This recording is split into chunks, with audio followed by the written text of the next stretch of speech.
Krishna, Krishna Krishna, Hare Hare, Hare Rama, Rama Rama, Hare Krishna,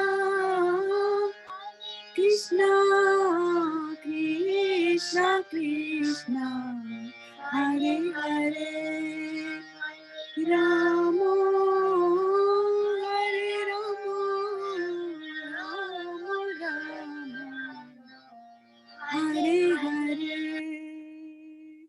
Hare Krishna, dear devotees. Welcome to our Thursday morning Bhagavad-gita class. How are you doing today? On the Zoom as well as on Facebook, please type and let me know. Blissful. Blissful is what Khyati is feeling today. Isn't that fantastic? Yes, I Awesome. woke up and did the chanting on Venugita Mataji's, Ananda Mataji's call. So Oh, fantastic. Fantastic. What a wonderful way to start the day. Very nice. Very nice. And what are others saying here? We have, starting with Namazya Mataji, and then we have Vijay Lakshmi Mataji, Vidyavadhu Mataji, Sadhana Mataji, and Achyuta Radhe Mataji here on Facebook, and Khyati Sutapa and Ishwari Radha and Vashana Mataji here. Fantastic. So are we ready?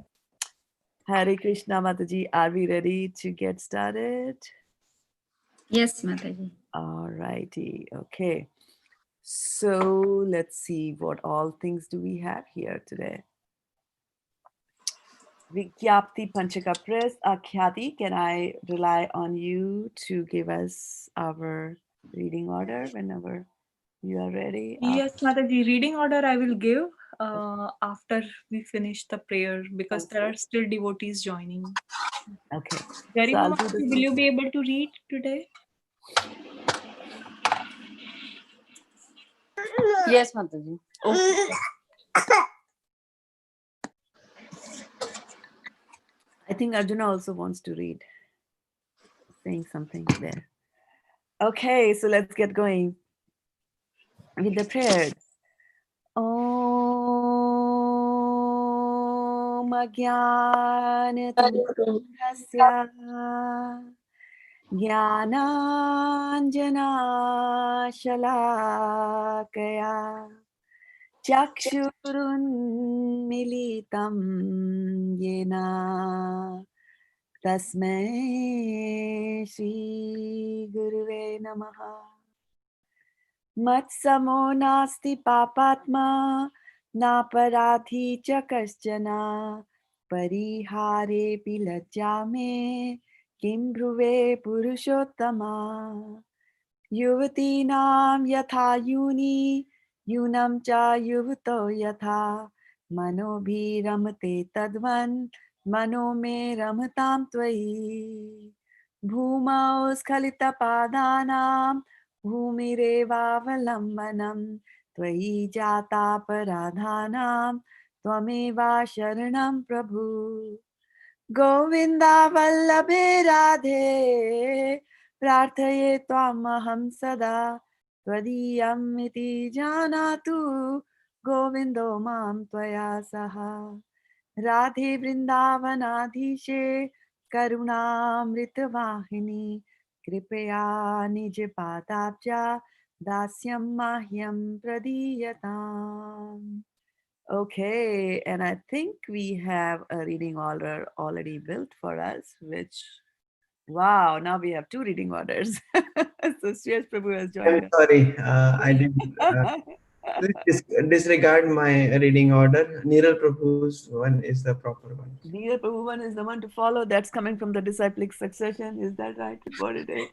Does yours have more or less? Okay. Sorry, Prabhuji, I should have sent the message to you that I already made the reading order. All right, that's fine. Okay, so nevertheless, since they are the same, and Soni Mataji cannot read for us today, so the reading order for everybody's benefit is as follows. Sutapa Mataji, Priyanka Mataji, Varshana Mataji, Deepal Mataji, Garima Mataji, Neeral Prabhu, Khyati Mataji, Ishwari Radhika Mataji, Suyash Prabhu, and Shraddha Mataji. Okay. Mataji, Ishwari Radhika Mataji should be the first one because Okay, she let's joined. not go there. I don't want to spend 5 minutes in the morning discussing reading order. Doesn't Yeah. matter. Everybody will get Okay. equal chance. No, because Neeral Prabhu's reading order will be fine. let's Okay, no let's problem. not dwell on it. Okay, there are better things. Yeah. All righty. Who goes now? Me, Mataji. Okay, then go ahead. Please read the translation. But the Mataji, screen can't- is not showing. Sheen is not showing for you, but you have remembered it, no? I'm just Yes. kidding you. The prayer I remembered. See, this is what this is the level that you all have reached. You're now saying that I know only the Sanskrit, I don't know the English. You're forgetting your English. Good. Okay, you should become like Neeral and Khyati. They even talk in Sanskrit at home. They talk in shlokas. Okay, go ahead, Sutapa Mataji. Go ahead. O Purushottama, no sinner or offender is as bad as I am. How can I describe my shame? Just as the minds of young ladies take pleasure in a young man, and the minds of young men take pleasure in a young woman, kindly let my mind take pleasure in you alone. Hare Krishna. Alrighty. Hare Krishna. Just as the ground is the only support for those whose feet have slipped, you alone are the only shelter for those who have offended you. Hare Krishna. O Shrimati Radharani, beloved of Lord Govinda, this is my request. May you and Lord Govinda consider me one of your assistants. Hare Krishna. O Shrimati Radharani, O Queen of Vrindavana, you are a river flowing with the nectar of mercy. Please be kind to me and give me a little service at your lotus feet. Alrighty, good. Very good. Now we'll go to the next prayer also. And let me bring that up. I think I have it open. So as I had promised you yesterday, we were now start to look into Srimad Bhagavatam 1.1.1. It's a bit, Mataji, the image is very beautiful. It's so isn't it? Yeah, I liked it a I lot. was about to say that, Mataji, beautiful image. Yeah, I don't know who made that, who did that. Is it possible, Mataji, to post it on the WhatsApp? The image? It's already there in the PDF. It's already hanging from nityasankirtan.com. So Okay. you can get it from there. Yeah, if you're looking at a PDF, you can right click and you can always save images from there. Thank you, Mataji. Okay, yeah, so well, Om Namo Bhagavate Vasudevaya. So what I'll do, this is a difficult verse, has got difficult words in it, Sanskrit words in it, and we will follow the same route for many, many days. I will do the Sanskrit. So listen carefully, right? Listen carefully to every word. I might make mistakes because even I'm not very conversant with this words. And I'll try to correct myself. And then we will spend more time going through the word by word meaning, because once you understand the word meaning, then it's easy for you to memorize the verse also. So it's very important to understand the verse than just to memorize it like a parrot, right? Like, okay, well, I know, but I don't know what it means. I know the verse, like that, okay? So we'll get started here with the verse. Om Namo Bhagavate Vasudevaya.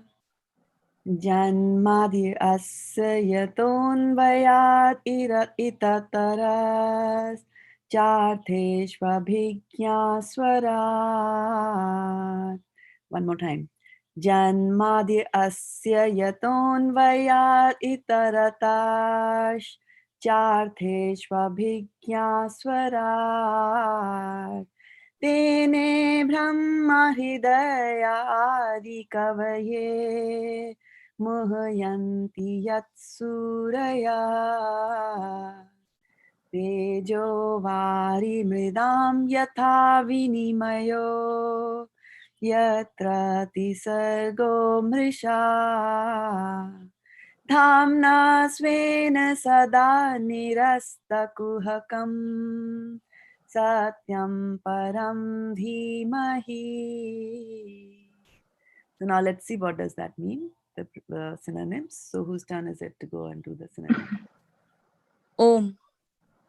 O my Lord, Namah, offering my obeisances, Bhagavate, unto the personality of Godhead, Vasudeva, Vasudevaya, unto Vasudev, the son of Vasudeva, or Lord Krishna, the primeval Lord, Janma Adi, creation, sustenance and destruction, Asya, of the manifested universe, Yatha, from whom, Annavayat, directly, Ita, Itaratah, indirectly, Cha, and Arthesu, purposes, Abhigyanaha, fully cognizant, Swarat, fully independent, Tene imparted, Brahma, the Vedic knowledge, Hridaya, consciousness of her heart, Yah, one who, Adi Kavai, unto the original created being, Moyanti, are illusion, Yat, about whom, Surya, great sages and demigod, Teja, fire, Vari, water, Mridam, Mridam, earth, Yatha, as much as, Vinimaya, action and reaction, Yatra, whereupon, Trisarga, three modes of creation, creative faculties, Amrasa, almost factual, Dhamna, along with all transcendental paraphernalia, Sevna, self-sufficiently, Sada, always, Nirasta, negation by absence, Kuhakam, illusion, Satyam, truth, Param, absolute, Dhimahi, I do meditate upon. Hare Krishna. Hare Krishna. So what we will do is that we will, since we have to understand it's a very important verse, the very first verse from Srimad Bhagavatam, and we just need to kind of like, let it become a part of our life, and we should know it so well that if anybody wakes you up in the middle of the night and says, okay, what is 1.1.1, you should be able to tell it in Sanskrit and in English, both, right? Understanding the meaning. So every day we will take 5 words from the meaning, right? From the synonyms there, and we will try to memorize the meaning of that. Okay. So today we are going to do 5, the first 5, and I'm just going to repeat them so that you know the pronunciation also. Om, O my Lord. Namaha, offering my obeisances. Bhagavate, unto the personality of Godhead, unto Bhagwan, Bhagavate. Vasudevaya, unto Vasudeva, the son of Vasudev. So there's a difference, Vasudev and Vasudev. Vasudev is the dad and Vasudev is the son, Krishna. Unto Vasudeva, which is or Lord Krishna, the primeval Lord. Janma Adi, that is Janam, etc. Janam means creation. So now Prabhupada is listing everything. He's not saying Janam, etc. He's saying, he's giving you more information. He's saying Janam, which is creation, sustenance, and destruction. So Janmadi means these 3 things. He's telling you that.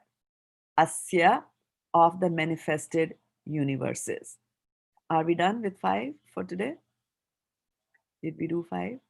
Yes or no? That's 6. Yes, Mataji. Okay. That's 6. Om Nama Bhagavate Vasudevaya, and then Janmadi Asya, right? Okay, Janmadi and Asya of the manifested universes. Okay. So what does Vasudevaya mean? Unto Vasudev, the Son of Vasudev. Vasudev. There you go. Okay. What does it mean here when he's saying Asya means this? In this particular verse, what does this mean? Asya. Of the Of the manifested Manifested universe. universe. Right. So we are talking about this manifested universe. Okay. So he's talking about this because we are embodied souls. We are dehis. We are here in this manifested world. So we have to better learn how to live in this material world. And one of the things on how to live in the material world is to get up early in the morning and come and join a Bhagavad-gita class, which so many of you are doing on the Zoom as well as on Facebook, which is Aruni Mataji has joined us as well.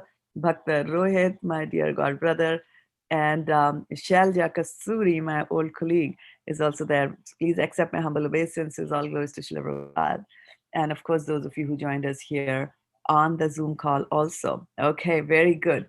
So then what is the meaning of offer obeisances in Sanskrit? Namaha. Namaha. Okay. And how were they addressing the Lord here? Bhagavate Bhagavate Okay. And what else? Vasudevaya. Vasudevaya. Om Bhagavate Vasudevaya. And what else? One more thing. Om. Om Om. Namaha Bhagavate Vasudevaya. Yeah, right. And then what does it mean, Janmadi? Creation. Creation, sustenance, and destruction. And okay, good. Now after Garima, who reads after Garima? Neeral Prabhu's turn. Okay, Neeral Prabhu is here with us. Yes. Fantastic. Okay, Prabhu, give us the translation, please. O my Lord Sri Krishna, son of Vasudeva, O all-pervading personality of Godhead, I offer my respectful obeisances unto you. I meditate upon Lord Sri Krishna because he is the absolute truth and the primeval cause of all causes of the creation, sustenance, and destruction of the manifested universes.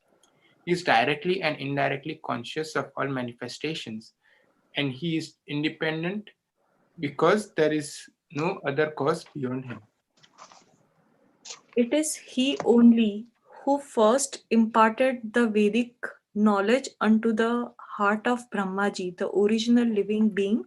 By him, even the great sages and demigods are placed into illusion, as one is bewildered by the illusionary representation of water seen in fire, or land seen on water. Only because of him do the material universes temporarily manifest by the reaction of the three modes of nature appear factual, although they are unreal.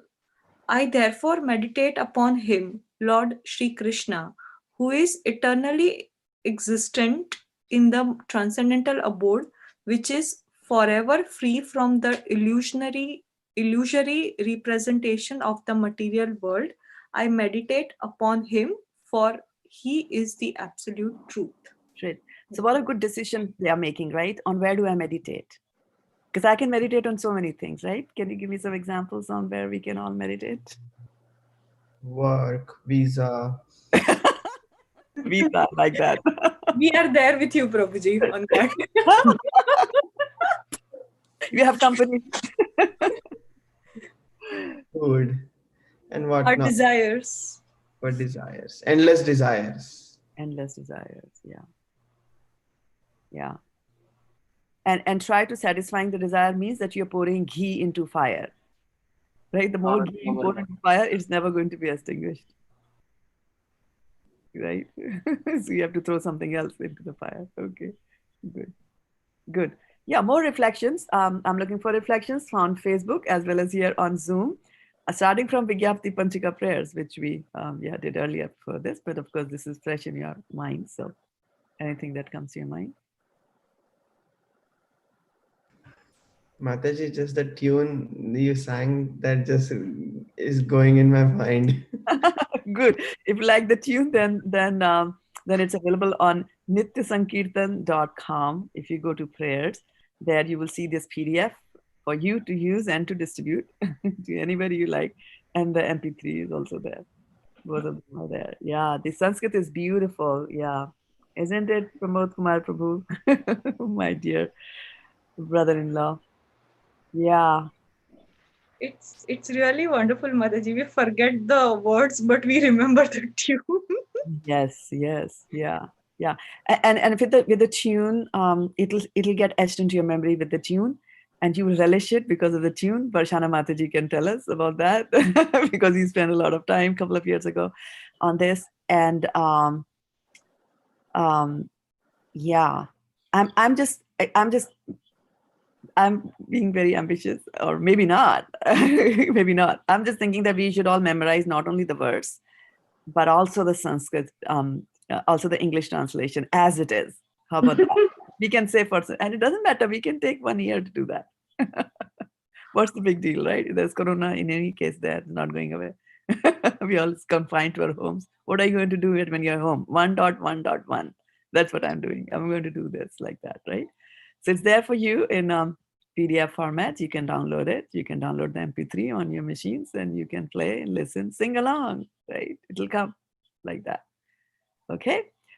So any reflections that you have? Sadhana Ellen Mataji says that I like the 4 ways that the verse refers to Sri Krishna. Very personal yet numinous. Yeah, he's very personal, but don't think that he is material.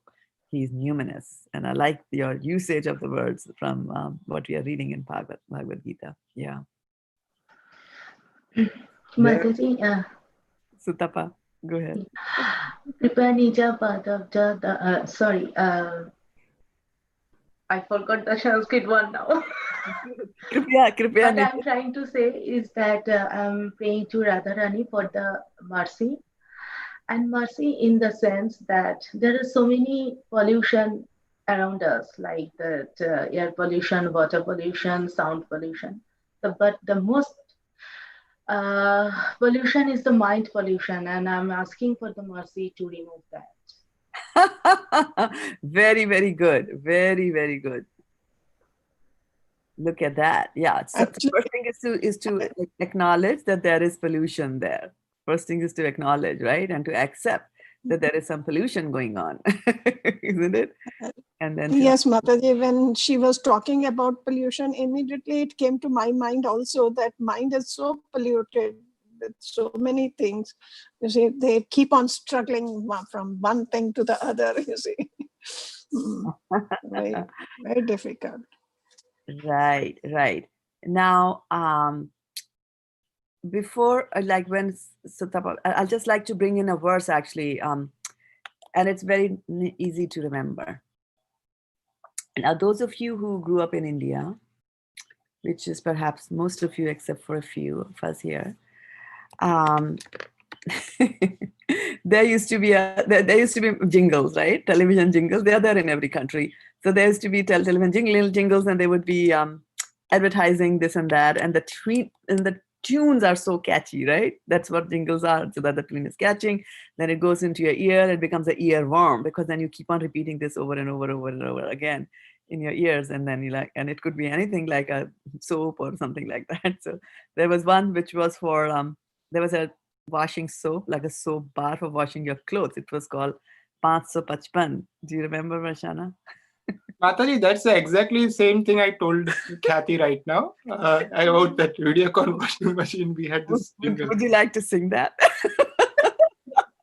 You already said. Like video call washing machine, it washes, it chips us, it even dries the clothes in just a few minutes.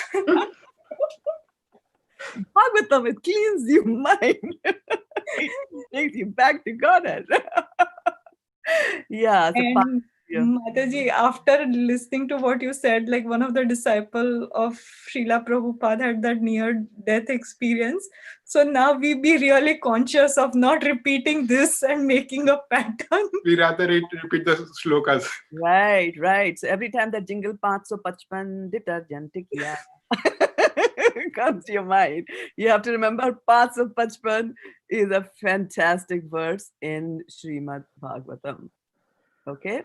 So I'm going to bring it up, hopefully, if I find where it is. Let me just close this. There's too many whom I like. Mataji, and a Nirma powder also. Yeah. Washing powder Nirma. Doodh ki svede Nirma se aaye. Yeah. So, Sutapa, you started it. Yes, Mataji. And when Varsha Mataji was telling Nirma, I was just about to say that Nirma is also there. Yeah, Nirmalam. You will come across Nirma in our Shastras also. Okay. But whose turn is it to read now?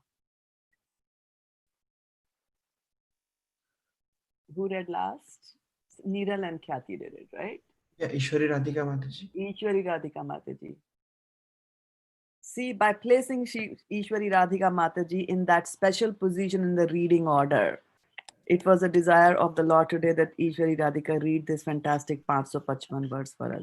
555, for those who don't understand Hindi, is 555. And this verse is from Srimad Bhagavatam, 5th canto, 5th chapter, verse number 5. So it's 555, a very, very important verse. And so Ishwari Radhika Mataji, please unmute yourself and give us the words. Parabhavastavad abodha jato yavan jinyasata atma tattvam yavakshita kriyastavad itam manovai karmatmakam yena sharira bandha. All right, who's next? Is it me? Myself, Mataji. Okay, go ahead. Parabhavaha, defeat. Parabhavaha, defeat misery. Tavat, so long. Abodha jataha, produced from ignorance. Yavat, as long as. Na, not. Jignashate. Is that right, Mataji? Jigyasate, exactly right. Yes, Jignashate. Inquiries about Atma Tattvam, the truth of the self. Yavat, as long as. Kriyaha, fruitive activities. Tavat, so long. Idam, this. Manaha, mind. Vai, indeed. Karma Atmakam, absorbed in material activities. Yena, by which. Sharira Bandha, bondage in this material body. Okay, I'll skip my turn and the next in line can read. Translation. As long as one does not inquire about the spiritual values of life, one is defeated and subjected to miseries arising from ignorance. Be it sinful or pious, karma has its resultant actions. If a person is engaged in any kind of karma, his mind is called karmatmaka,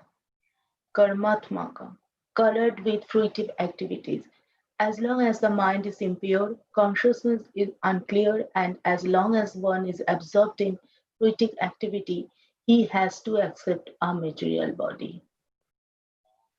Very nice. So you see, you were talking about color, right?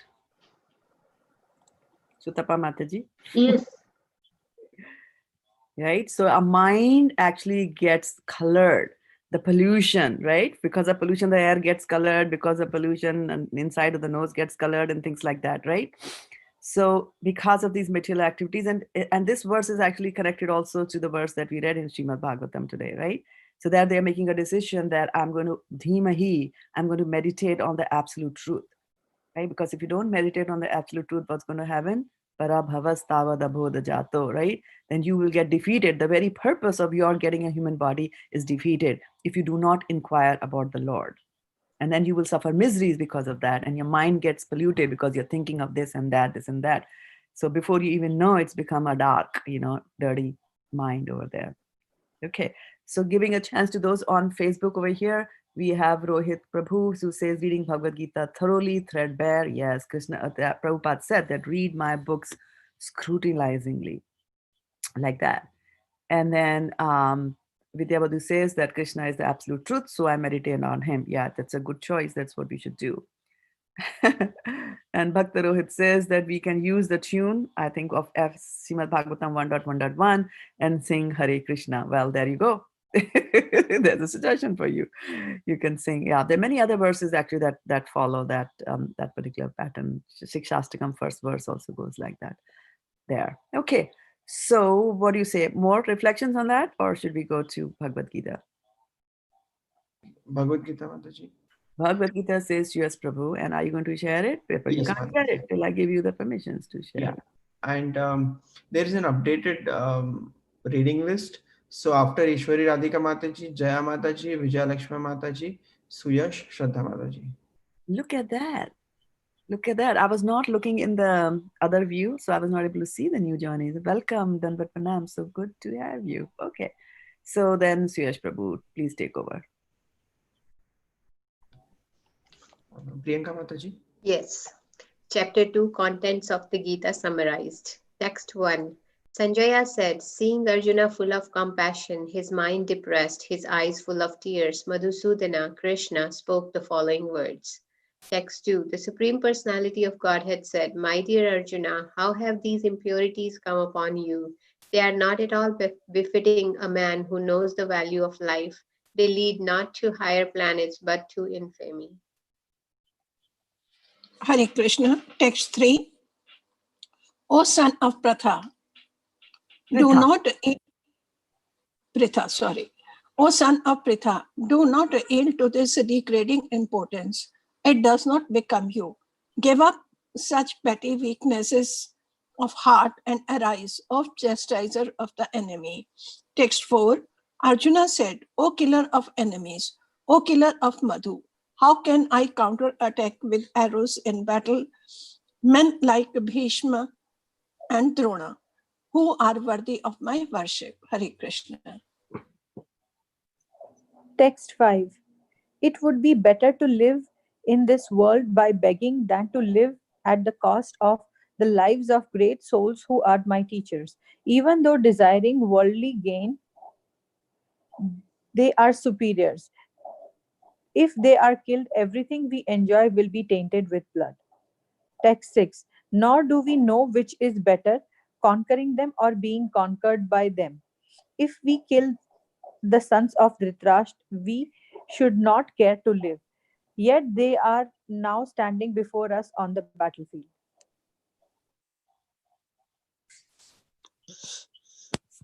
Text 7. Now I'm confused about my duty and have lost all composure because of miserly weakness.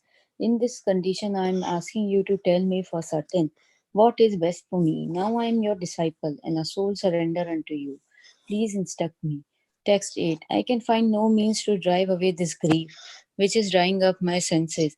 I will not be able to dispel it, even if I win a prosperous, unrivaled kingdom on earth with sovereignty like the demigods in heaven.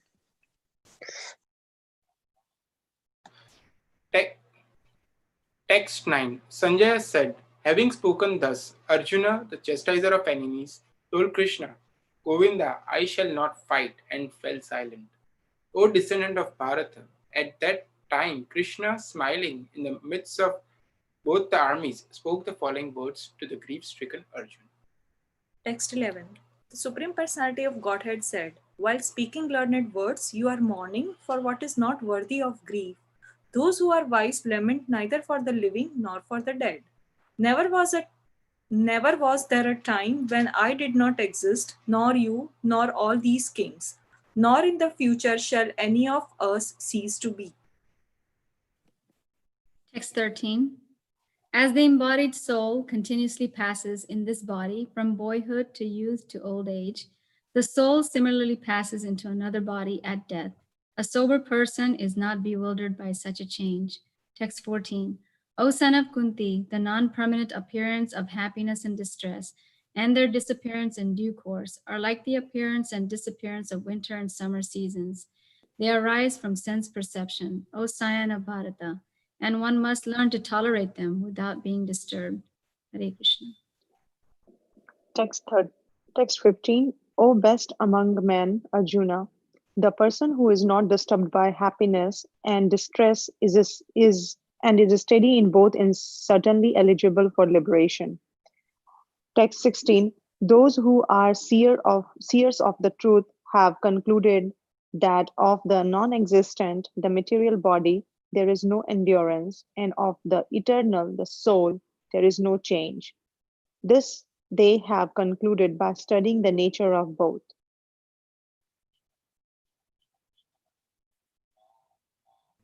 Vijayalakshmi Mataji.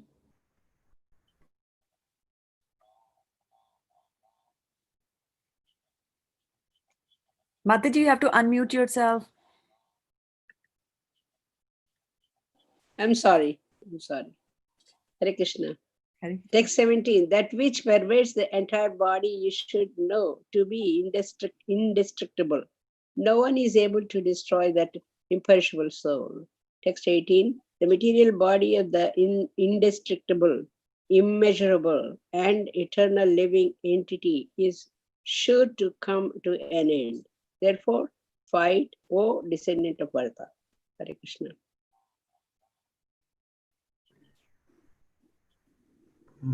Yeah.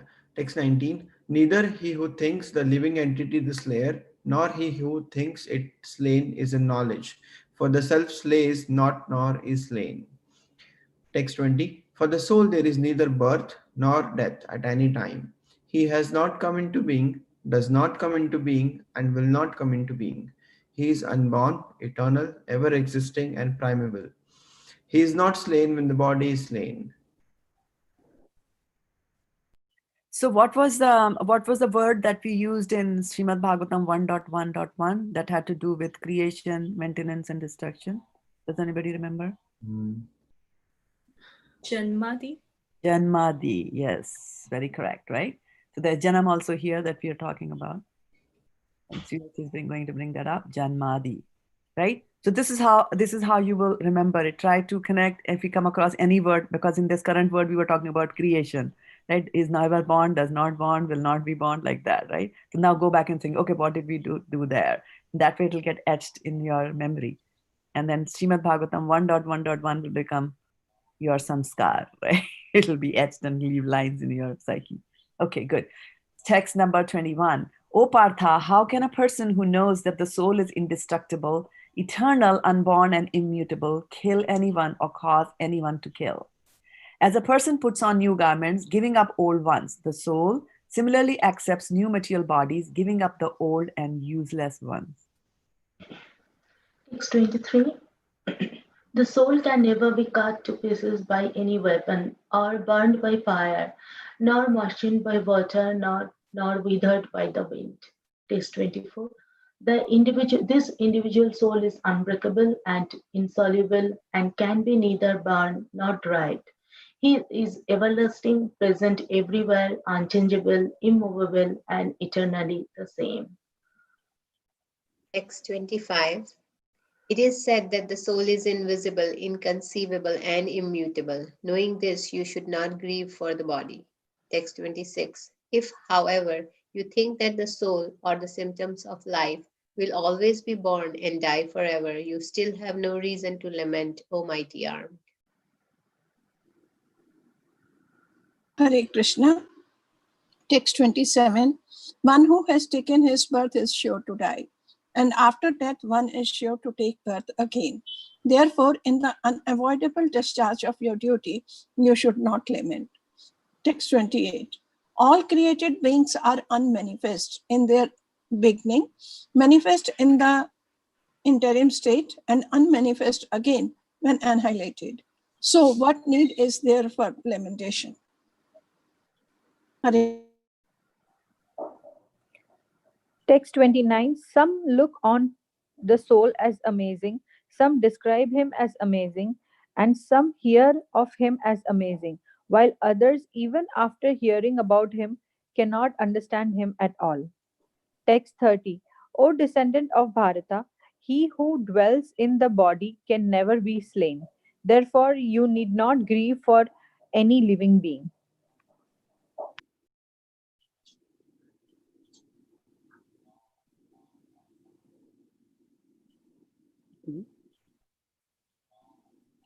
Garima Mataji.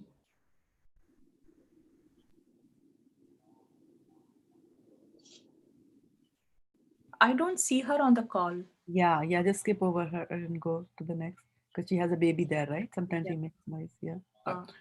Text 31. Considering your specific duty as a Kshatriya, you should know that there is no better engagement for you than fighting on religious principles, and so there is no need for hesitation. O Partha, happy are the Kshatriyas to whom such fighting opportunities come unsought, opening for them the doors of the heavenly planets. If however you do not perform your religious duty of fighting, then you will certainly incur sins for neglecting your duties and thus lose your reputation as a fighter. People will always speak of your infamy, and for a respectable person, dishonor is worse than death. Text 35. The great generals who have highly esteemed your name and fame will think that you have left the battlefield out of fear only, and thus they will consider you insignificant. Text 36. Your enemies will describe you in many unkind words and scorn your ability. What could be more painful for you? Text 37. O son of Kunti, either you will be killed on the battlefield and attain the heavenly planets, or you will conquer and enjoy the earthly kingdom. Therefore, get up with determination and fight. Text 38. Do thou fight for the sake of fighting, without considering happiness or distress, loss or gain, victory or defeat, and by so doing you shall never incur sin. Haribol.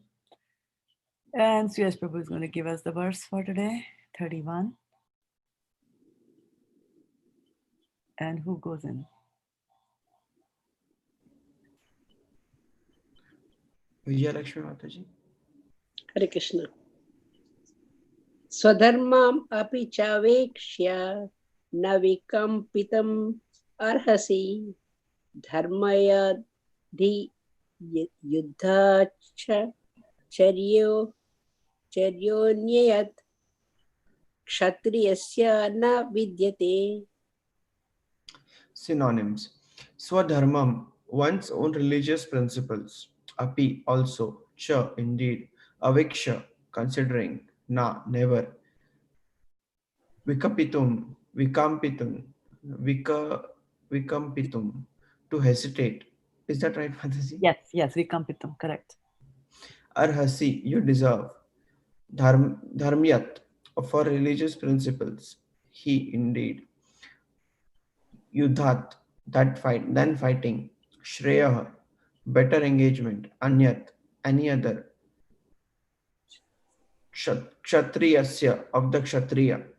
Na, does not. Vidyate, exist. So, who wants to read? I'll skip my chance. Okay, Mataji. Translation. Considering your specific duty as a Kshatriya, you should know that there is no better engagement for you than fighting on religious principles, and so there is no need for hesitation. Purport by Srila Prabhupada ki jai. Out of the 4 orders of social administration, the second order for the matter of good administration is called Kshatriya. Kshat means hurt. One who gives protection from harm is called Kshatriya. Trayate, to give protection. The Kshatriyas are trained for killing in the forest. Kshatriya would go into the forest and challenge a tiger face to face and fight with the tiger with his sword. When the tiger was killed, it would be offered the royal order of cremation. The next person can read. Hare Krishna. This system has been followed even up to the present day by Kshatriya kings of Jaipur state. The Kshatriyas are specially trained for challenging and killing because religious violence is sometimes a necessary factor. Therefore, Kshatriyas are never meant for accepting directly the order of sannyasa or renunciation. Hare Krishna. Next can read, Mother.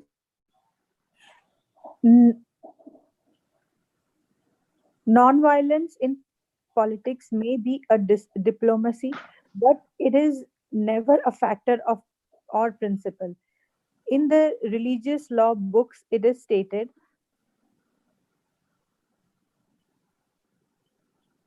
Ahevasu mitho neonium jigam sano mahi kshita yadhamanaha param saktya swargam yante apara mukaha yagneshu pasarvo brahmana hanyate satatam dvijaha samkritah kila manastrasya cha tepi sarvagam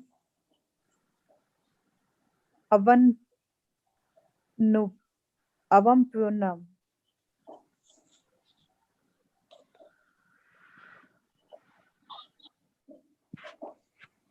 In the battlefield, a king or Kshatriya, while fighting another king, envious of him, is eligible for achieving the heavenly planets after death. As the Brahmanas also attain the heavenly planets by sacrificing animals in the sacrificial fire. Therefore, killing on the battlefield on the religious principle and killing animals in the sacrificial fire are not at all considered to be act of violence because everyone is benefited by the religious principle involved. The animal sacrificed gets a human life immediately without undergoing the gradual evolutionary process from one form to another. And the Kshatriyas killed on the battlefield also attain the heavenly planets, as do the Brahmanas who attain them by offering sacrifice. There are two kinds of swadharmas, specific duties. As long as one is not liberated, one has to perform the duties of his particular body in accordance with religious principles in order to achieve liberation.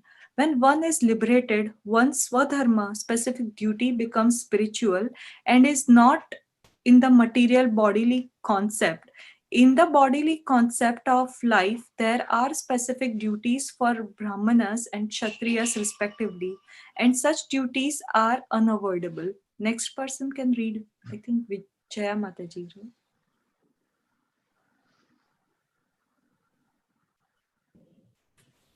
On the Swadharma. body. Yeah, you go ahead. Is it Ishwari Niral Mataji. Prabhu or is it? Oh, sorry, Ishwari Radha Mataji. Yeah, Niral Prabhu is not here. Go ahead. Okay. Swadharma is obtained by the Lord. Oh, ordained, sorry. Swadharma is ordained by the Lord, and this will be clarified in the 4th chapter. On the bodily plane, Swadharma is called Varna Ashrama Dharma, or man's stepping stone for spiritual understanding. Human civilization begins from the stage of Varna Ashrama Dharma, or specific duties in terms of the specific modes of nature of the body obtained. Okay, next person can read. Discharging one's specific duty in any field of the action in accordance with the order of higher authorities serve to elevate one to a higher status of life.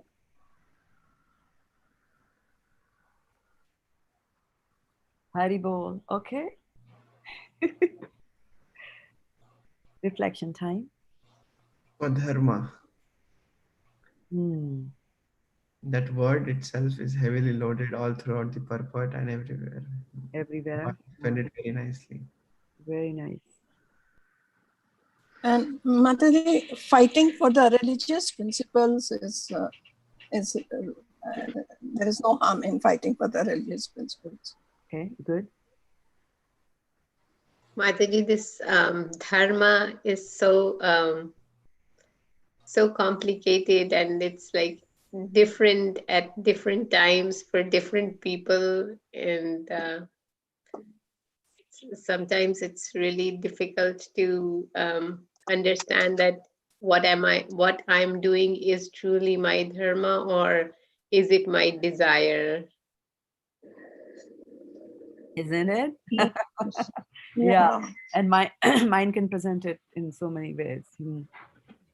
Good. Kshatriya dharma and Brahman dharma. Kshatriya dharma, Brahman dharma. Good. Yes, Mataji, nowadays means in every step I am thinking like Priyanka Mataji told, is this is my duty or whatever I am doing, this is right or wrong. In every small step also nowadays means it's covering the mind. Yeah. Yeah, and we are reading in our Srimad Bhagavatam class, right? Where we are, what are we reading about in the Srimad Bhagavatam class these days? Do your duty. Say that again. Do your duty. Srimad Bhagavatam. No, I'm looking more for a more specific answer. What are we discussing there? The Srimad Bhagavatam class. That happens on Fridays. Who attends the Bhagavatam class on Fridays? Ashwathama killing, son of Dona punished. Right. So we are talking about Ashwathama. And then, so there is a dilemma there in front of Arjuna also, right? What do I do? This man killed my children, but he's my teacher's son. He's a Brahmana, so on and so forth. So What is my duty? It's a difficult thing to understand, right? So what do you do when you don't understand? What is required? Shastra Surrender. and GPS in Yeah, GPS, Golok positioning system, right? Takes you to Goloka, right? And who becomes, what is GPS? There's a Golok positioning system, so you will install that in your life. And GPS also stands for Guru's positioning system, so you also need to install a Guru in your life, right? You need to get a Guru who can guide you about what is good, what is not good, right? Okay, good. More reflections from here. Keep them coming. And I'm also looking at Facebook here to just to not to ignore, because sometimes there's a lag between when the Facebook response comes to me and when I ask the question, and by the time I've already moved on to another topic like that, or I'm looking at the screen and not looking at Facebook. So a few things here, which one is Vidyavadhu Mataji says that material miseries are due to ignorance, and thus one must inquire about the Lord, right. And of course, you need a spiritual master to be able to do that. Janmadi is what Sadhana Mataji is saying, and I think she's responding to our question on what is the meaning, what's the word, Sanskrit word for creation, maintenance, destruction. Yes, that's good. Dilip Bhai Patel Prabhu, thank you so much for joining. Welcome, Dandavat Pranams. And then Vidyavadhu Mataji is saying that the 4 divisions of human society have been created by Krishna for spiritual elevation.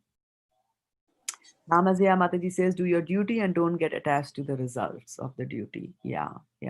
So 4 divisions of human society have been created by Krishna. So what are those 4 divisions of human society? Brahmana, Kshatriya, Vaishya, Shudra. Vaishya and Shudras. Okay, good. So now, if you can start, if you can share the screen really quickly. I just wanted to point out a few things there, and please keep your reflections coming. So meat killing is such an abominable act, but here it is but the sacrifice of animal is considered dharma. So same thing can be considered as dharma or adharma. Right. So we have to be very careful. Yes, we have to be very careful about doing it, and also forming our own opinions when we see others doing it, right? Because we might just say this is wrong. Why is he killing? It was a very interesting thing that yesterday, and you can stop sharing. It was yesterday we had a fantastic class by Shivas Pandit Prabhu in our temple class, and then he was he took the prayers of Gajendra from the eighth canto of Srimad Bhagavatam, and he was applying that to the current corona-like situation there. And so the Gajendra story in a nutshell, very precise way of defining it. Elephant goes into the water, gets caught by a crocodile, Krishna prays to Krishna. Krishna comes as Vishnu and drags the elephant out of the water, and because of that the crocodile also comes out of the water, and then using his Sudarshan chakra, then he chops off the head of the crocodile, right? So after the class was over, somebody didn't get a chance to ask that question to Shivas Pandit Prabhu, so he turned to me and said that I forgot to ask this question. So the question was, why did Krishna kill the crocodile? It is such a heinous thing. Why did he have to chop off his head using his Sudarshana chakra? Like that. So, so you see, sometimes you might just view something as very abominable, and this is killing, this is gory killing. I mean, you chop off the head and there'll be blood all over and things like that. But then you know that if Krishna chops off, what happened when Krishna chopped off the head of the crocodile? What happens after that? He get liberated and he will go back to heaven. It's liberated. Gets liberated, but who was he?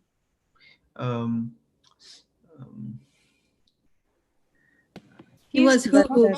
Nalakovera. Who? Gandhevera. He was Nalkovera became the trees. This was who? Who said who? Who said who? I said who? Ishwari Radha gets the who prize for today. Yeah, he was who had been cursed to take the body of a crocodile. And then Krishna Sudarshan Chakra coming and killing him actually liberates him. And that's what Prabhupada is also saying here, that when the Brahmanas do these sacrifices, they are chopping off an animal, right? Throwing it into the fire or chopping off his head and things like that.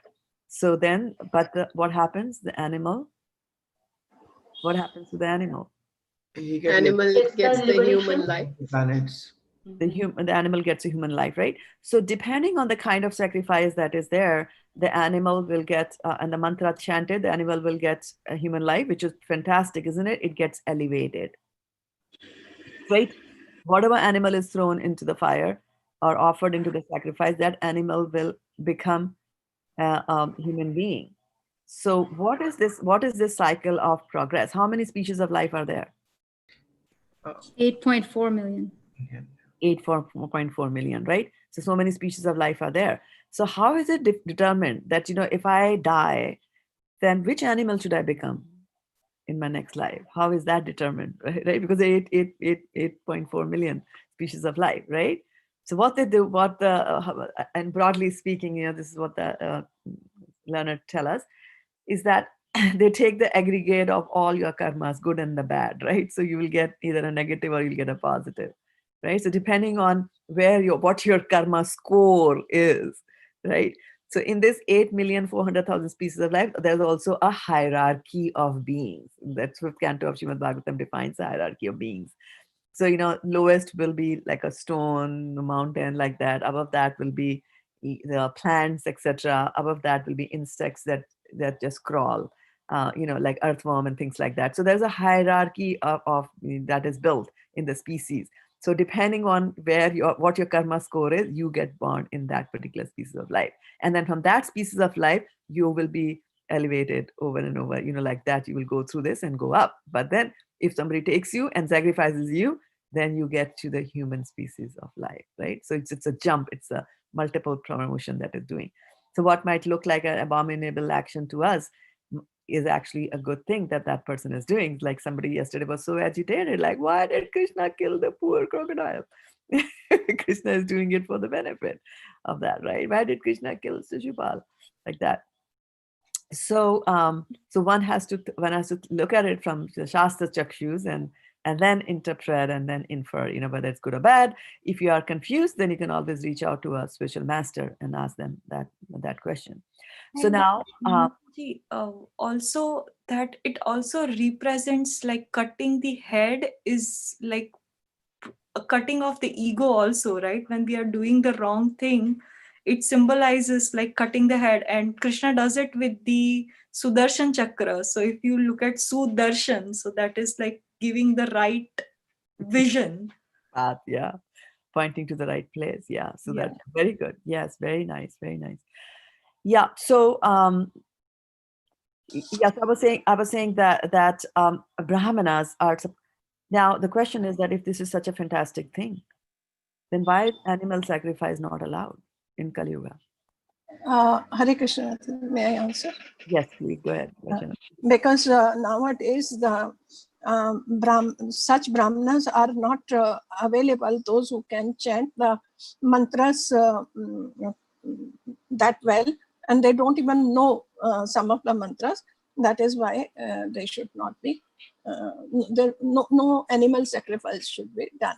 This is what I heard. Very good, very good. Actually, my husband tells me that they had there was some wedding happening in their village, and so the priest had come. It was a wedding, and the priest was coming and chanting. And so anyway, when I was getting married, I had no idea of any verses and what they're chanting, what was happening. I had no idea what they're chanting, what it means, nothing. The Pandit is doing, let him do. But there are some people who are very conversant with all these things. They know all these Karam Kandi activities. They know about verses and things like that. So he said that, suddenly one of the persons who was sitting there, he started scolding the Pandit, and he says, you know what? You are chanting the mantras that are chanted at the time of death. This is a wedding going on. So Pandit doesn't know he has taken out his patris and he picked up the wrong book, and mindlessly he's just reciting. So that's why I'm saying that whenever you're reciting something, you have to understand the meaning of that. Otherwise, it has a very different effect. So that's why our Kali Yuga is full of people like that, right? So a Pandita's or a Brahmana's work is to go do Pathan. And to be able to do Pathan and Pathan, he needs to free up his time, right? He should not be going out and spending time in earning. And so he depends on charity from others, right? But if people stop giving him charity, which happens in Kali Yuga, then he has to go back to work, right? He will do that. So, we need to keep that in mind. And also, the Brahmanas are killing animals. And when they're killing animals, the Brahmanas, they have to recite. They have to recite and saying that, Vishnu, I'm killing this, but this is for you. This is for you. I'm not killing this animal because I'm going to eat it later on, like that. So they have to constantly doing that. So there could be some karmic reaction that comes from doing that also. And that's why almost every day I repeat that the intricacies of karma are very difficult to understand. So even if a Brahmana is sacrificing, even if the animal gets that sacrifice, and there's always, sometimes they used to chant and do animal sacrifices because to test the potency of a mantra. And in those cases, the animal would be rejuvenated, not become a human being, but it will come back in a younger body and be able to pursue whatever span that it is supposed to do. But you are testing a mantra. The tests can fail also, right? And then you can just die. So then you get the reaction of that. So that is one thing I wanted to bring up from here. And then let's go and look at the verse there. There was one more word there. I'll just give you that verse, and then I don't know, Suyash Babu, please let me know, because I know you have to leave for work, right? So let me know whenever you can, when I should take over, and if this is a good time to do that. Yes, Mataji. I will be in listening mode from 7:30. Okay, all right. So yeah, it's 7:30 only, so you can go there. Yeah, so let me just start sharing the screen here with you. So here, he's talking about considering your specific duty as a Kshatriya. You should know that there's no better engagement for you than fighting on religious grounds. So he has used the word for better. He has used a word there in Sanskrit. What is that word? Shreya. Shreya, right? I just wanted to bring that word to your attention because Shreya is used a lot and referred to a lot. Actually, Arjuna was also saying, Na Shreyo nupaschami. When in the first chapter of Bhagavad-gita, he was saying, I should not kill. And Shreyo hi paschami. I do not see Shreya. I do not see any good results coming from there. So we talk about, in our Shastras, we talk about two things. And that is that we talk about Shreyas, and we talk about Preyas, Preyas, Preyas and Shreyas, right? So Shreyas is when you are looking at something, you're looking at the long-term benefit of something, the long-term result, the long-term effect of something is Shreyas. Okay? And so here, Krishna is speaking all this in the second chapter of Bhagavad Gita because he wants to make Arjuna work, do his duty, get up and fight, right? So he's trying to explain to him from various perspectives, right? Up until now, for the past several verses, what were we talking about? One word. Soul. Soul. Fantastic. Thank you, Vashana, for the precise answer. Soul, right? So we were talking about the soul, but now Krishna is switching his gears. The soul business, the Sankhya Yoga, all that is finished. It's done. I've told you that you should fight from this perspective, right? Sorry. And then now he's going to talk to him from the duty perspective. He's saying that, you are a Kshatriya, right? And how did they define Kshatriya? They broke it down into two words. Shat. Sha and Triya. Hurt. Triyate. And Shat was hurt, and Triyate was what? To protect. To protect, right? So Kshatriya is one who gives you protection. Now, if a Kshatriya has to protect you, right, from evil things or bad things, then the Kshatriya has to practice, right? You can't say that okay, suddenly when the need arises, I'll take out the gun and I will shoot anybody who comes to hurt you. Well, you need to know how to shoot the gun, right? And this is what happened when during the Vietnam War, anybody was drafted into the army, whether they wanted or not, and young boys were asked to go and fight. And they said, here's a gun. And they don't even know how to operate a gun. right? We know there's a trigger, but there's a specific way, because if you fire a gun, if it's a heavy gun, it retaliates on you and throws you off like that. So you need to be practiced. So similarly, if your Kshatriya needs to learn how to practice and how to practice fighting, I can't say, well, I will protect you. What are you practicing? Well, I have a sword and I kill rats with that, or I kill squirrels with that. That's not going to help you, right? You need to be able to get that strength to really take on a big formidable enemy. So they will go into the forest and they'll kill the lions there, like the tigers and things like that. So that's a part of the practice that they're going to do, right? So so they will be doing that. Kshatriya will be, so Krishna is telling him that from the perspective of your duty, you have to do this. Okay. Now, what was Arjuna thinking? Arjuna was thinking short term, right? He was thinking of short term. Nacha shreyo nupaschami. I don't see any good in that, right? So he was thinking both the prayers. He was also thinking about the shreyas. When he said nacha shreyo nupaschami, it means he's looking long term. He's looking at the things that are going to happen later on after the war. What were some of the things that he said will be the effect of the war later on? There will be so many widows, and that nobody will be there to take care of them. Yes, very good. So there'll be widows. Unwanted progeny. Unwanted progeny, right? Varna Sankara, right? Unwanted progeny. Varna Sankara, Sritu Dushtasu Varshneya, Varna Sankara Jayate, right? So he is telling that because of the pollution, right? And we read that word about pollution, karmatmaka yena sharira bandhe.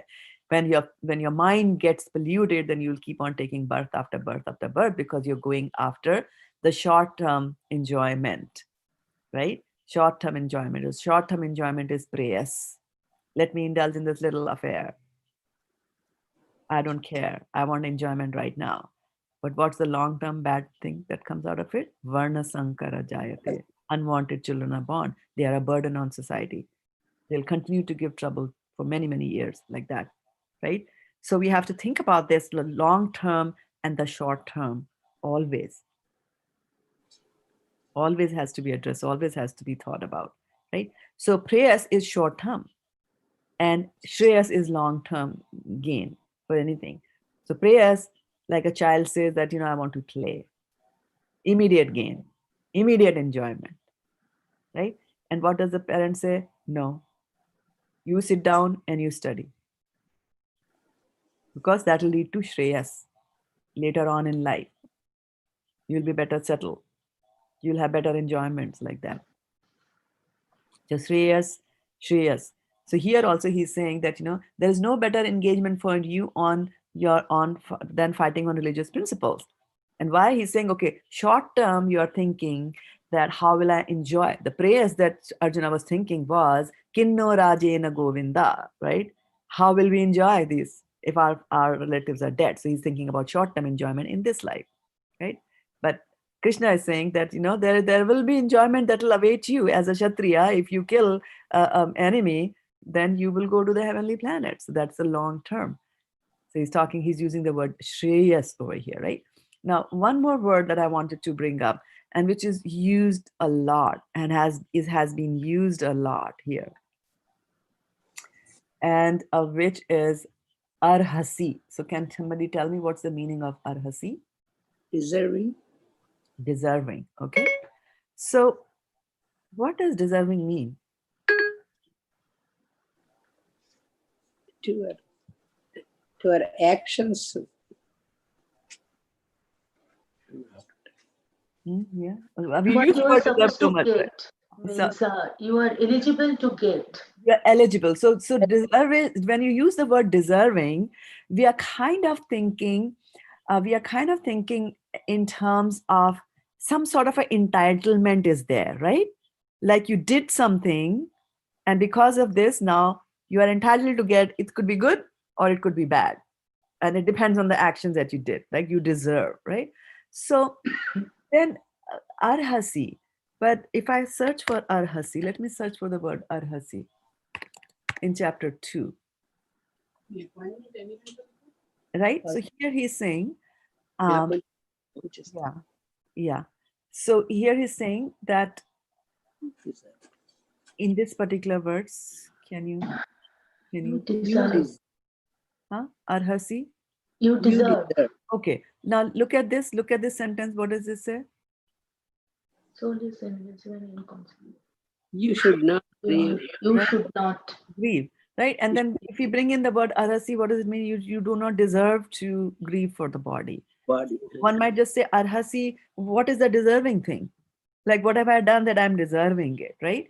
So when this word arhasi is used, and it's being used so many times, there are 10 occurrences of arhasi, which means at least in 5 shlokas it has come, arhasi, like that, right? So he's again and again, he's saying you do not deserve, you do not deserve. So when he is using the word arhasi here, he's not talking about deserving as an entitlement. He's not talking about that. The word deserve also has another meaning. The word deserve also means not only that, okay, you are showing some quality that makes you worthy of getting something over there. Deserve also means to do something. To do something, right? So did you notice that the word deserve has got the word serve in it? Yes. Yes, Mataji, you do. Can we say this, that you do not deserve to grieve for this body? Yeah, I'm saying that if you were to put that word here, it'll say you do not deserve to the body. But what is that entitlement coming? It's not the entitlement part. So I'm trying to explain here that the word deserve has got 2 meanings. So Mataji, what you serve, then only you will get. Let me complete my thoughts, Sutapa, then you will get it, right? So deserve has got 2 meanings. One is from the worthiness part of it, right? Like you pointed out, Sutapa, that they did something and they are entitled to it, right? And because of your actions, you deserve this. Here, it's not talking about deserve in that sense. So I was saying that deserve word also has another meaning, which means to do something. Deserve also means to do something, and to do something very well or zealously. So I'm pointing your attention to the fact that the word deserve has also got the word serve inside it. Serve. So the word deserve also means to serve or to do something.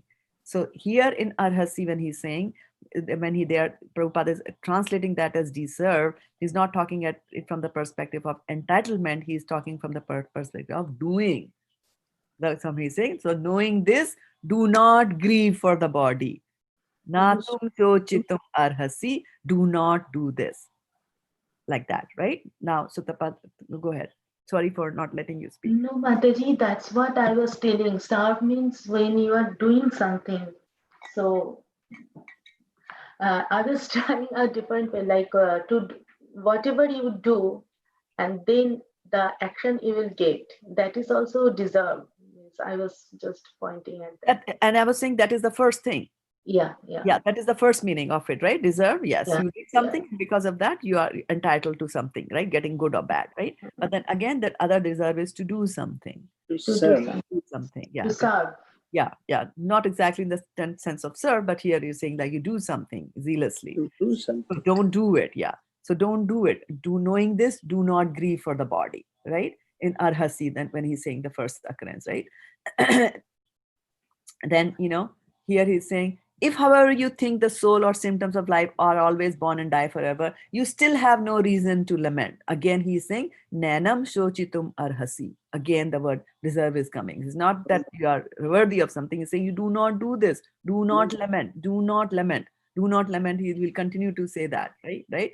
Till we come to Dehi Nityam, like that. And then today's verse again, it says, Na vikampitum. So what is vikampitum mean? What is vikampitum? To hesitate. To hesitate, right? You see, when you hesitate, what do you do? Right? This is hesitation. Should I? Should I not? Should I? Should I not? So there is a little bit of, there's a kampan there, right? It's not a steady thing. Do it like that, right? There's some hesitation. So you see, kampan, vikampitam. It is more kampana. It's very good hesitation is there, like that. So vikampitum, like that. So he's bringing that particular point there also. So It is 7:45. I'll just stop here. There's more to this verse that we need to discuss. And since tomorrow's class will be a short one, I'll just pick it up over there. But any last thoughts and any last comments here? Any questions that you have? Mataji, I need to know when I have the list, not regarding the class, but the line of people talking. I couldn't see who is the one before me, because I'm not familiar with all the names. Okay. That is the problem I'm having, because Prabhu was saying that Vijayashmi Mataji, you have to. So I'm waiting for that. So I couldn't see anywhere name who was reading. Okay. Mataji, can we do something like this? So you will be always after me, and that's Yash, and I will show my face definitely. That's good. That takes me, because I'm not seeing all the faces, and I don't know who is saying and after whom I have to be. Some names, one or two names, Sutapa and then Priyanka, their names are there.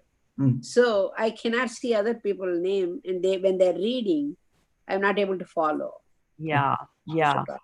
Yes. So, and also, they said, thank you very much for that. Yes. Thanks, Prabhu. And Suyash Babu is our resident technical expert. I mean, others are also there. Yeah, now I know.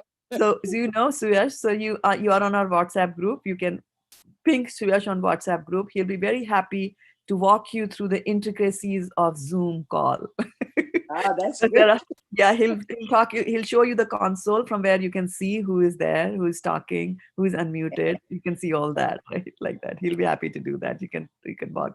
But I'm glad that you're paying attention to that aspect of the class as well, the administrative. Thank you very much for it. Very cool. Haribol, yeah. For the help. Thank you, Hare Krishna. Thank you. Anything else that you have that you should pick up here? Class was nice today. Oh, thank you. So I joined little. I came from the other class and then just came back to this class. You're just drinking nectar after nectar. Nectar after nectar. That one is 7:50 to little after 8. Means our time. This will start 9. That's what is a little bit closer. Right. Okay. So, go ahead. I just, it's not like from the verse, but a little thing like that practical thing. We have a vegetable garden, and like the squirrel, there are maybe a dozen. They are eating everything, the tomatoes, the eggplants, and everything. So till yesterday, I was very agitated. Today, in the morning, when I went to garden and the squirrels were looking at me, and the thought came that they are the souls, but they need also food.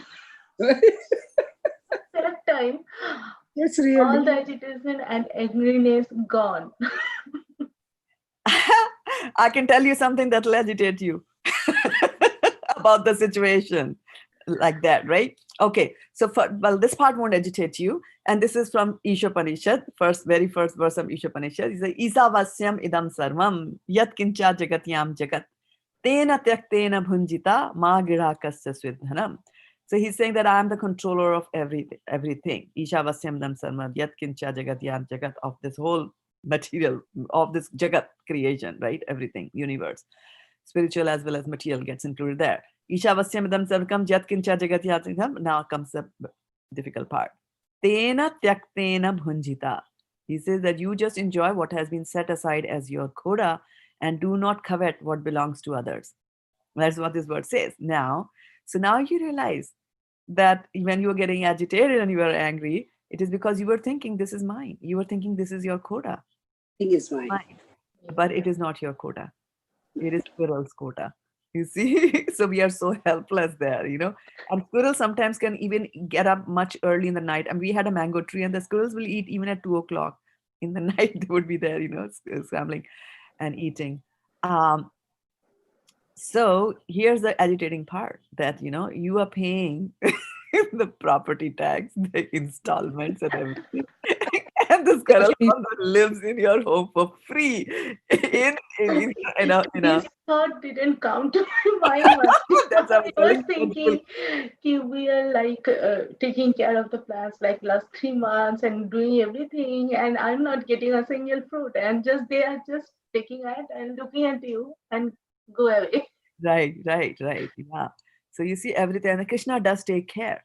Krishna takes care of that. So next time you're freezing up there, then you will go out and buy a jacket, coat, whatever you buy to keep yourself cool, and you up the air conditioning and things like that. And then you'll go back and outside and look at the squirrel, and you'll say, "Oh, it got a new furry coat to handle the winters." So Krishna also provides clothes for all of them. Not just food, for clothes, shelter, everything he provides. And it's such an interesting thing when you start looking at it from that perspective, that soul is that squirrel is also a soul, right? And the moment you find that squirrel is also a soul, you might want to then say, okay, why don't I just offer something to the Lord and then put it outside for the squirrel to eat, because otherwise there's no way for the squirrel to get prasadam, right, in that body, in the squirrel's body. So you see the whole thing changes, and now your relationship with the squirrel has changed from the one who comes and steals my fruit. In any case, how much fruit can you eat? When the trees give fruit, there's so much of fruit there. You can't, your neighbors get tired of your fruits. They're like, no, don't give us any more fruits. We already have got so much like that. So, so that's something also to think about. Now, also along the same lines, I just wanted to say that you have a nice house there, and the squirrel is enjoying it. The squirrel's karma. And so sometimes also what happens is that a soul has got a desire that I want to live in a big house. I want a big house by my own. I'm tired of living in this apartment. I really want a palatial bungalow. So that's what you asked for, a palatial bungalow. But you know what? According to the karma calculation and your karma score that is there, you're going to become a rat in your next life. Sometimes we see these dogs, Mataji, they go in bench car, and then all this, the BMW, and they'll peep their face outside the window, and they'll see they might be last birth, they must be done good thing. They are rich car because they want to go in a big car. We won't go in that BMW or something, but they'll enjoy that. So they enjoy that. Yeah. I always think that. Yeah. So to complete my thought, so the person might desire that I want to live in a palatial bungalow, but then is not going to become a human being in the next life. He can become a rat. He can be a rat and go and live in a palace. And he can think, this is my palace. What do we know? What do the cockroaches in our kitchen sink think? Right? You are there providing food for them. You wash your dishes. Like that. So, yes, intricacies of karma are very difficult to understand. But Mataji, in Sutapa Mataji's case, shouldn't we protect our garden because we were growing stuff to offer to Krishna? Yes, you said. Yeah, but yes, you should. But then, how much? How much are you going to give to Krishna? How much does Krishna need? He said, "Patram pushpam phalam toyam." You just give me one fruit, I'm fine. Right? And if you're saying that I want to protect my garden from squirrels because of that, then make some other arrangement for the squirrel. Like I was saying, you offer your food and then give it to squirrel. Easy thing, it'll do, right? But there's plenty. There's plenty in this world. Main bhi bhuka na rahu, sadhu na bhuka jaye. There's so much that is available for our needs. For Krishna, in any case, doesn't need that prasadam from us. It's for our purification. We do that. And then they will stay there. Very nice. Because for me, I noticed that snails will eat up all the leaves and the plant won't grow. So had to do something. Yes. And what Vaisheshika Prabhu says, that you can transfer them. It happens in government businesses, government organizations. Somebody is not working nicely, they transfer him to a remote place, right? So he says, I just pick up the snails and I leave them in the park. And I say, hey, okay, buddy, go live there. Don't live there because you're going to eat. If you're going to eat everything in my garden, then so making that arrangement. Now you can't pick a squirrel and leave it somewhere outside, right? If you bring pest control people, they might kill the squirrel like that. And you'll get the karma of that little bit because you're the instrument of that. So you'll get affected by that. So I was thinking that maybe we can end this session with a revisit to this particular thing, the 5 words that we're going to memorize today. Om Namo Bhagavate Vasudevaya Janmadi Asya. Right? So can somebody read? Whose turn was it to read? The meaning, word meaning, so that it get etched in your memory. May I read, Mother? Yeah, please go ahead. Om, O my Lord, Namah, offering my obeisances. Bhagavate, unto the personality of Godhead. Vasudevaya, unto Vasudev, the son of Vasudev, or Lord Shri Krishna, the primeval Lord. Janmadi, creation, sustenance, and destruction. Asya, of the manifested universes. Right. So I just wanted to mention one thing, that when you did your arithmetic, right? So we came across numbers, odd numbers, even numbers, right? And then we also came across what numbers were called as prime numbers, right? Does anybody remember what a prime number was? What are prime numbers? 7. Which cannot be divided, Mataji. Yes, cannot be divided by what? And they can by 2. Even. They can be divided only by odd numbers. No. No, they can be divided only by 1. That number itself. And in number itself, exactly, right? So what were some of the prime numbers? 3, 7, 2. What is and what about 2? 2. Yeah, 2 is also prime number because Yeah. 1, 2, 3, and 4 is not 7, prime. 11. What about 5? 5 is 5, 6, 7, right? So when the concept of division comes into your mind, right? Division is actually telling something about creation, in the sense that when I say 4 can be divided by 2, this means I can take 1 2 and another 2, and I can create a 4 out of it. Right? When you say that 6 can be divided by 3, 3 2s are 6, which means 3 2s. So I take 1 2 here, another 2 here, another 2 here. There are 3 of such 2s, and I can create a 6 out of it. Right? But when it comes to prime numbers, they are saying that, they are only divisible by either 1, which is, take all the 1s, and 1 cannot be divided by anything. So 1 like that. So similarly here, when you're talking about Krishna, like for example, if you take this body, the body can be divided, yes, into what? Bhumi, Apo, Analo, Vayu, Kham, Mano, Buddhir. Earth, water, fire, air, ether, it can be divided into that, right? Because there is a process of Janmadi. There's a concept of creation over there, right? But when I'm saying primeval Lord, I'm talking about prime. Prime. Nothing else was used to create him. I did not take this much of earth and this much of this and this much of that and created the Lord like that. He's prime, indivisible, original, like that. So when you pronounce it, you don't say primeval, primeval. Okay, primeval. Primeval. That comes from correct. Prime. Yeah, prime, like that. Okay. All right. So on that note, we will call it a day here today. Have a fantastic, fantastic Thursday.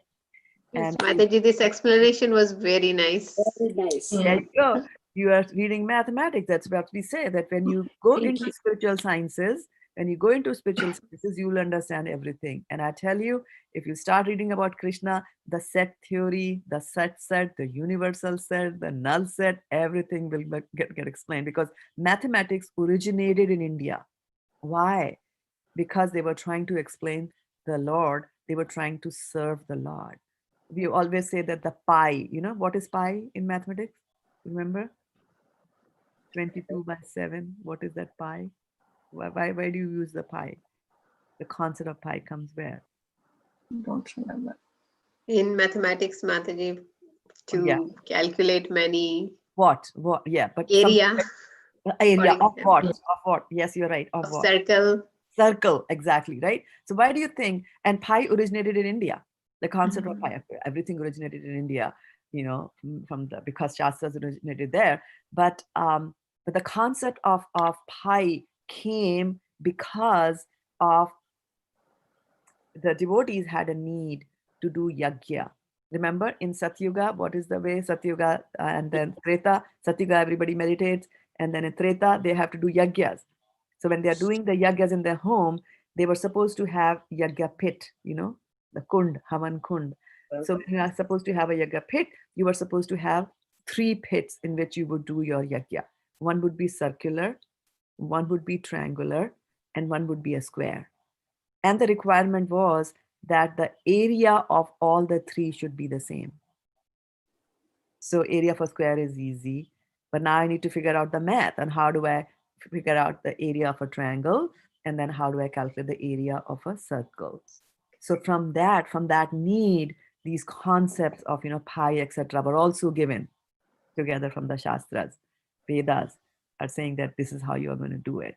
So mathematics, so if you study the Vedas, you will get, that's why they say, if you pursue devotional service, then knowledge is a concurrent factor. This is what it means. And I can tell you, I picked up so many words in English just from reading Srimad Bhagavatam. Like today we did deserve, right? When you're seeing that the word deserve doesn't fit over there, arhasi, deserve, what does it mean? You'll go and do a little bit more research and say, I did not know. Deserve also means to do something. Deserve, like that. So yes, please stay in touch with Srimad Bhagavatam. Only auspicious things can come to you. So from now until tomorrow, have a fantastic day. Enjoy.